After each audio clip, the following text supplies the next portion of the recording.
Yo, chaque mois je vous parle des films que j'ai vus le mois dernier. Aujourd'hui il y a beaucoup de nouveautés très stylées, des DVD achetés, mais également des séquences vloguées. Bref, on est dans les films de mai. Le one shot, c'est une dinguerie, le one shot. On commence par les films japonais comme un lundi, réalisés par Ryo Takebayashi. Dans ce film, nous suivons un groupe de collègues d'une agence de publicité. Ils vont découvrir qu'ils sont piégés dans une boucle temporelle d'une semaine. Et c'est vrai que comme ça donne pas super envie, étant donné qu'il y a déjà pas mal de films qui ont ce même concept. Source Code, Happy Birthday, Naked n'en sont que quelques exemples. Et c'est vrai que ces films sont souvent très répétitifs, puisque très codifiés, mais surtout prévisibles. Mais là c'est différent. Déjà parce que la boucle temporelle dure une semaine, et ensuite parce qu'on ne suit pas un individu, mais un groupe de 6 individus. On découvre petit à petit la personnalité des personnages, et au fur et à mesure, on commence à les comprendre, à s'attacher. Et je pense pas que ce soit forcément si déconnant de dire que c'est un petit peu le Scream des films de boucle temporelle. Parce qu'il arrive à capter tous les codes d'un genre pour en faire plus. Attention, je dis pas que c'est un classique autant que Scream, je dis juste que c'est un bon film. Et c'est intéressant de voir comment un genre, avec ses propres codes, peut être détourné ou masterisé, si je puis dire, à travers l'œil d'un réalisateur et de son travail. La photographie du film est vraiment belle, les musiques sont très très bien choisies, et le montage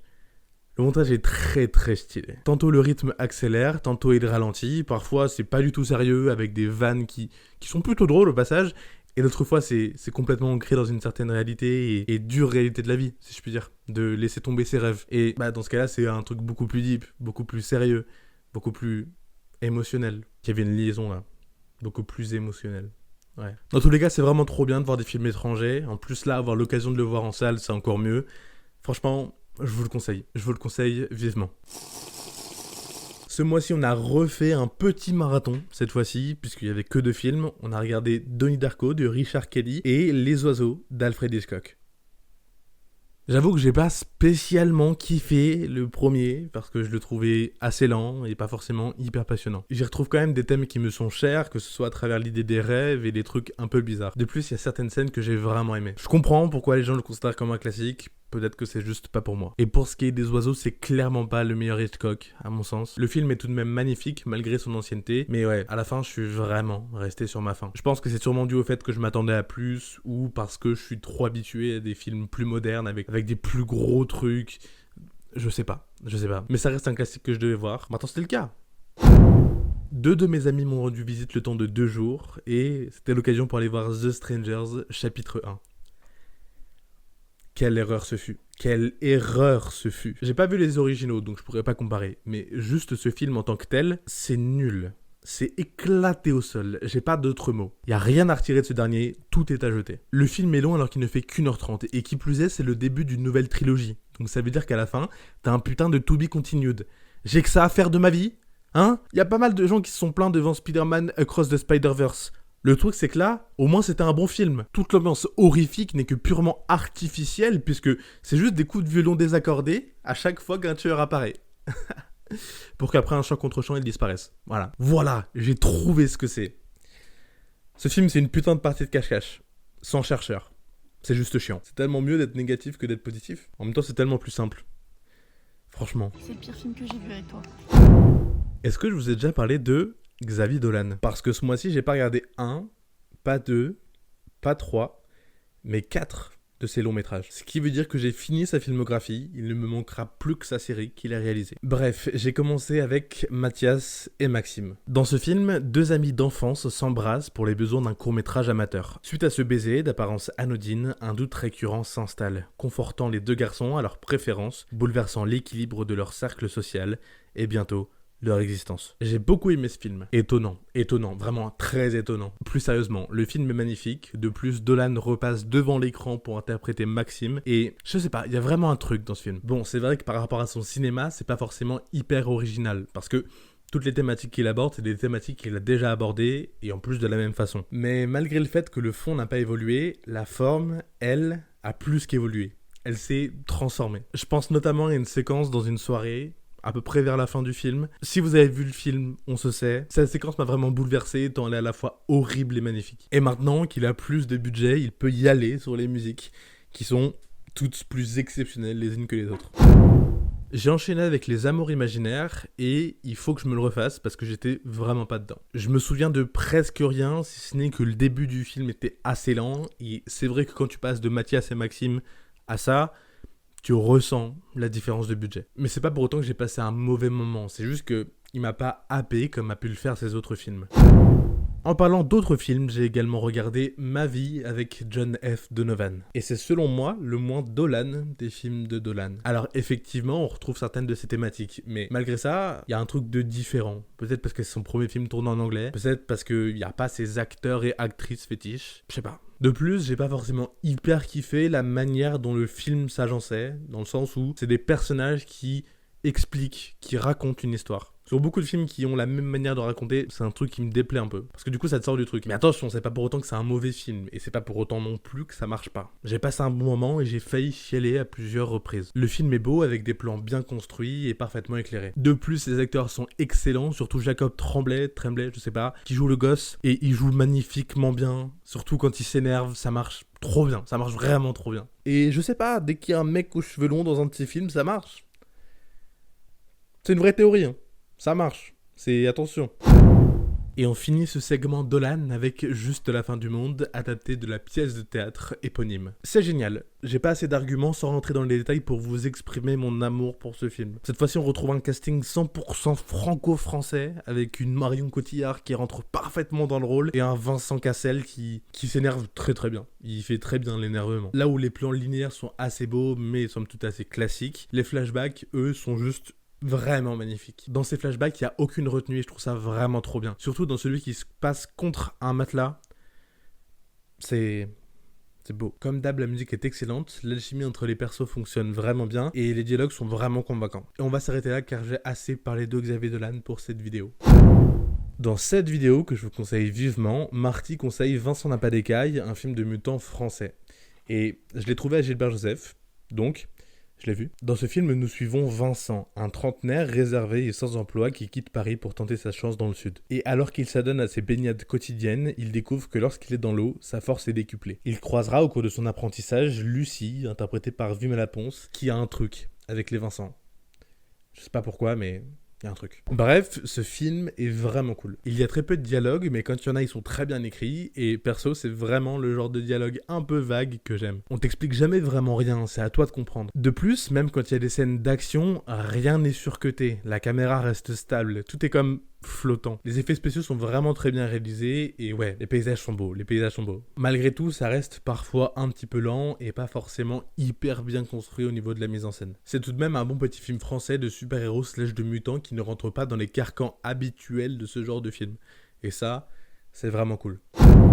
Là où j'ai été un petit peu plus déçu, c'est avec Funny Games de Michael Haneke. Alors attention, le film est tout de même assez cool, mais c'est vrai que je m'attendais un petit peu à autre chose. Clairement, son jeu d'acteur, c'est son point fort, avec un Arnaud Frisch légendaire et une Suzanne Lothar magnifique. Le concept est également assez cool, avec ces deux gars aux intentions floues, où on ne sait pas vraiment ce qu'ils viennent faire là et pourquoi ils font ça. Et également le fait d'intégrer le spectateur au récit. Mais c'est vrai que je trouve le film vraiment lent et pour qu'au final il se passe pas forcément grand chose. Alors oui, si on se dit que c'est pour interroger le spectateur sur pourquoi il regarde ça, ok, mais ça me donne juste envie d'arrêter. Il y a plein d'idées intéressantes et impactantes, mais c'est vrai que j'arrive pas forcément à passer au-dessus de ça. Donc ouais, retour mitigé. J'aime bien les films qui parlent de films, mais dans Le Dain c'est le cas, donc j'ai bien aimé. On suit Georges, un quarantenaire qui vient de se procurer un blouson 100% daim qu'il aime de tout son cœur. Et en discutant avec sa veste, il se trouve un rêve, un objectif, celui d'être la seule et unique personne qui porte un blouson. J'avoue qu'encore une fois, j'ai trouvé le début vraiment lent et j'ai compris ce que Dupieux disait quand il disait qu'il faisait des films de 1 heure qui passaient comme 2. Ouais, je l'ai senti passer le début. Mais une fois que le film a commencé à avancer, à rentrer dans cette thématique plus profonde, j'ai kiffé. C'est drôle, con comme jamais, mais également gore et parfois étrange. Bref, tout ce que j'aime. De plus, il y a Panayotis Pasco qui passe une tête. Oui, c'est un argument valable. J'avoue que je sais pas d'où je connais ce film, mais bon, comme d'hab, Gilbert Joseph, je regarde le film. Là, peut-être que j'aurais quand même dû me renseigner un peu avant. Parce que comment dire ça de manière YouTube friendly ? C'est pas pour tous les publics. Ouais, bon, ça parle de porno. Dans Un couteau dans le cœur, on suit Anne, une productrice de porno gay qui, suite à une rupture avec Loïs, sa monteuse, tente de la reconquérir en tournant un film. Mais pendant le tournage, un de leurs acteurs est retrouvé assassiné. Notre productrice va être entraînée dans une enquête étrange qui va bouleverser sa vie. Bon, si on enlève le côté sexe avec lequel j'ai parfois un petit peu de mal, je crois que j'ai bien aimé. On peut y retrouver des très très beaux plans avec une mise en scène vraiment intéressante, avec cette ambiance de fantastique qui plane. Là aussi, j'aime beaucoup les dialogues qui sont vraiment comme j'aime, c'est-à-dire qui n'ont pas beaucoup de sens et qui sont vraiment vagues et qui sont presque joués comme des dialogues en fait. Bon, c'est vrai que l'histoire n'est pas forcément hyper folle, l'enquête n'est pas non plus hyper intéressante, mais ça reste un film qui transpire d'idées dans tous les sens. D'ailleurs, dans ce film, il y a le vent, l'élément du vent le plus réaliste que j'ai jamais vu dans tous les films que j'ai vus. Voilà, je pose ça là. Je vais commencer à me préparer, il est 4 pour descendre et aller prendre le bus, si j'arrive à ne pas mettre mon pull à l'envers. Aujourd'hui on va avoir 2 nouveautés qui sortent aujourd'hui. On va voir Les 3 Fantastiques et le deuxième acte de Quentin Dupieux.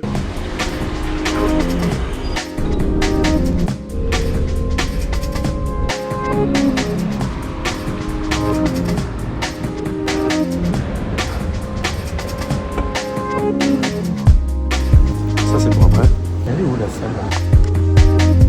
Je viens de sortir du cinéma et il y a beaucoup trop de choses à dire pour que je vous en parle juste comme ça. Est-ce que vous avez entendu parler du Festival de Cannes ? Le film d'ouverture c'était le deuxième acte de Quentin Dupieux. Ouais, encore lui. On suit Florence qui veut présenter David, l'homme dont elle est follement amoureuse, à son père Guillaume. Cependant, David n'est pas attiré par Florence et souhaite s'en débarrasser en la jetant dans les bras de son ami Willy. Les 4 personnages se retrouvent dans un restaurant au milieu de nulle part. Encore une fois pour sortir une certaine lenteur, mais le film parvient tout de même à t'attraper avec des dialogues très bien écrits, ou pas. D'ailleurs, la limite entre l'écriture et l'improvisation étant très très fine. Et c'est ça qui est vraiment intéressant. C'est pas son film le plus drôle, mais j'ai l'impression que c'est fait exprès, tant ça tend parfois vers un cynisme déconcertant. C'est pas la première fois que ça arrive dans son cinéma, mais là c'est exprimé avec tellement de précision que ça sonne presque comme un appel à l'aide. Quand je dis précision, c'est pour parler de subtilité, en fait. C'est vrai que pour certains sujets ça peut passer, mais parfois ça en manque un petit peu. Par exemple, sur le sujet des IA. Même si c'est un problème qui est présent, et face aux avancées technologiques, ça empire de plus en plus. À mon sens, ce film est un éloge de Dupieux au cinéma, en passant par ses travers les plus importants, qui sont pourtant véritablement existants. D'où d'ailleurs le titre qu'avait le projet à la base,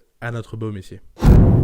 Dans la même journée, je suis allé voir Les 3 Fantastiques, réalisés par Michael Dichter, avec encore une fois Raphaël Quenard. Dans ce film plutôt sympathique, nous suivons Max, Vivian et Tom, 3 collégiens de 13 ans, inséparables depuis toujours. C'est le début de l'été et il va se passer beaucoup de choses. La dernière usine de leur petite ville va fermer, Vivian déménage, Seb, le grand frère de Max, sort de prison et ils doivent trouver de l'argent pour partir en colonie de vacances. Bon, alors du coup le film en lui-même. J'avoue que je m'étais pas du tout renseigné sur le film, je ne savais pas du tout à quoi m'attendre. Je suis mitigé.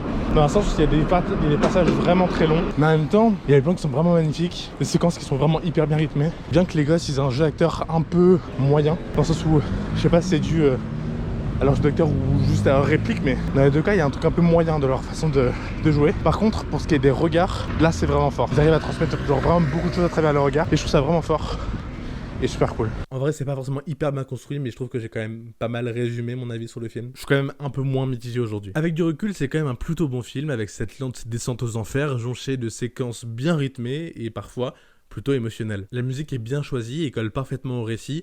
Mention spéciale à celle-ci, que j'aime beaucoup.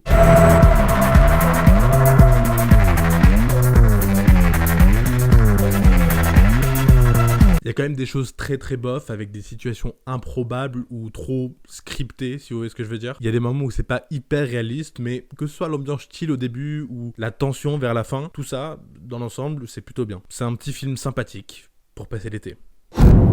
Bon voilà, c'est la fin de cette vidéo, j'espère qu'elle vous aura plu. Comme vous avez pu le voir, j'ai sorti 2 vidéos en 2 semaines, c'est une dinguerie, je suis trop fort. Et d'ailleurs, si jamais vous n'avez pas vu celle que j'ai sortie la semaine dernière, je vous la mets juste ici, ça parle des anges pleureurs dans Doctor Who. Le jour où je tourne cette vidéo, elle a 78 vues, donc s'il vous plaît, allez la voir, mettez un petit commentaire pour aider un petit peu tout ça, pour aider le référencement, etc. J'aime beaucoup cette vidéo, elle me tient beaucoup à cœur. Voilà, sur ce, c'était Moana, bisous.